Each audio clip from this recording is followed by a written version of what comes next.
यत् प्रज्ञानमुच्चेतो धृतिश्च यज्ज्योतिः अन्तः अमृतं प्रजासु यस्मान्नृते किंचन कर्म क्रियते तन्मे मनः शिवसंकल्पमस्तु।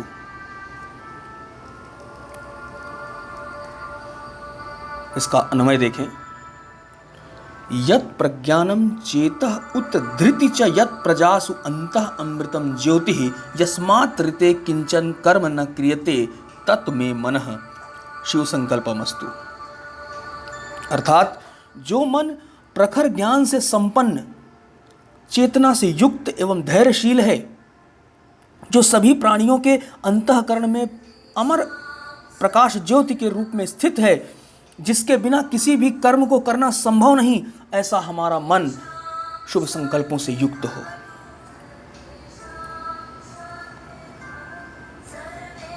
शिव संकल्प सूक्त के तीसरे मंत्र में ऋषियों का कथन है कि मन प्रखर ज्ञान से संपन्न है।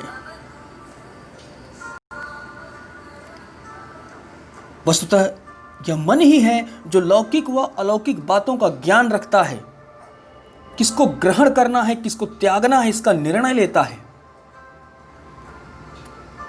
एक स्वस्थ मन ही ईश्वर से, भगवान से यह प्रार्थना कर सकता है कि असतो मा सद्गमय मृत्योर्मा मृतगमय।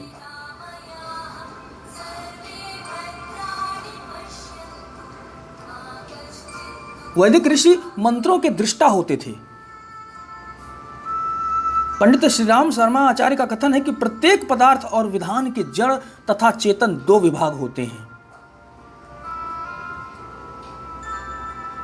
आत्मज्ञानी पुरुष मुख्यतः प्रत्येक पदार्थ में चेतन शक्ति को ही देखता है, क्योंकि वास्तविक कार्य और प्रभाव उसी का है। उसके अनुसार फलतः वैदिक ऋषि वेद के मंत्रों एवं उनकी शक्ति की चेतना को अनुप्राणित मानते थे तथा प्रकृति की संचालक शक्तियों को देवता मानकर उनसे प्रार्थना करते थे, उनकी स्तुति करते थे। यह उनका अंधविश्वास नहीं, उनका उत्कृष्ट कोटि का ज्ञान था, जो जड़ में अवस्थित चेतन के दर्शन कर लेता था। सूक्ष्म से सूक्ष्म पदार्थ की मूलभूत शक्ति व उसके कार्यों के वैज्ञानिक रहस्य इन ऋषियों के ज्ञान चक्षुओं के आगे प्रकट होते थे।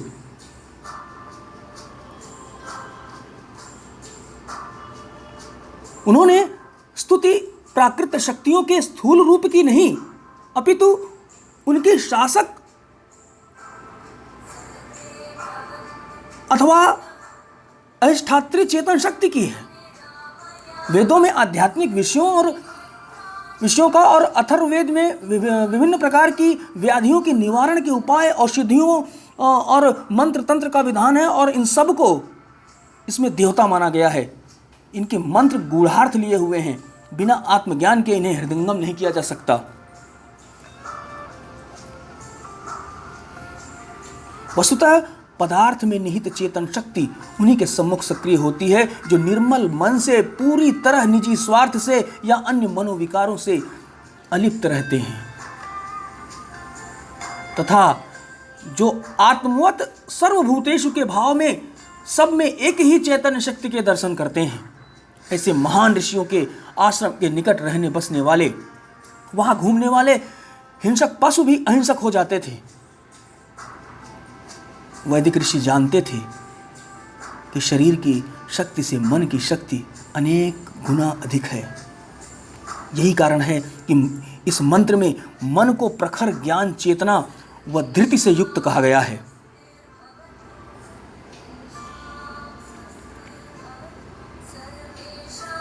धृति का अर्थ केवल धैर्य ही नहीं, अपितु स्थैर्य भी है। इस शब्द में स्फूर्ति, दृढ़ संकल्प, साहस तथा सहारा देने के भाव भी समाहित हैं। अतएव इसका संकुचित अर्थ न लेकर के इसके विस्तृत परिप्रेक्ष्य में देखना अपेक्षणीय है। आगे इस मंत्र में कहा गया है कि यह मन सब में अमर ज्योति के रूप में स्थित है। यह चेतना ऋषियों ने सभी में पाई है। यही कारण है कि जगत के सर्वप्रथम आदि कवि माना जाता है वाल्मीकि को। एक दुर्दांत डाकू से मुनि बन गए, महामूर्ख कालिदास महाकवि के रूप में उभर कर आए। यह चेतना मनुष्य के भीतर निहित वह अमर ज्योति है जिसके बिना कुछ भी कर पाना संभव नहीं।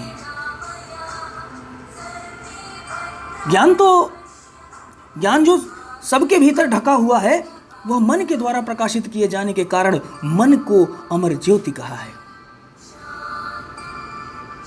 सबके अंतःकरण में जलती हुई यह ज्योति केवल वही अपना आलोक बिखेर सकती है, वही अपना प्रकाश फैला सकती है जहां मन मल से रहित हो, अमल हो, निर्मल हो। रामचरितमानस में श्री राम विभीषण से यह कहते हैं कि निर्मल मन जान सो मोहि पावा, मोहि कपट छल छिद्र न भावा।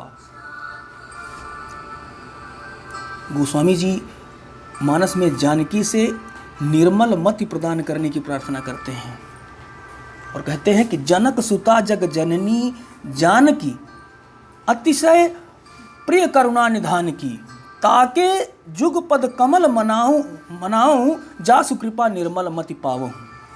इस प्रकार मन की पावनता और निर्मलता पर बल दिया गया है और भारतीय संस्कृति में हर जगह है, क्योंकि यह प्रकृष्ट ज्ञान का साधन है। ऋषि कहते हैं कि ऐसा हमारा मन श्रेष्ठ और कल्याणकारी संकल्पों से युक्त हो। धन्यवाद।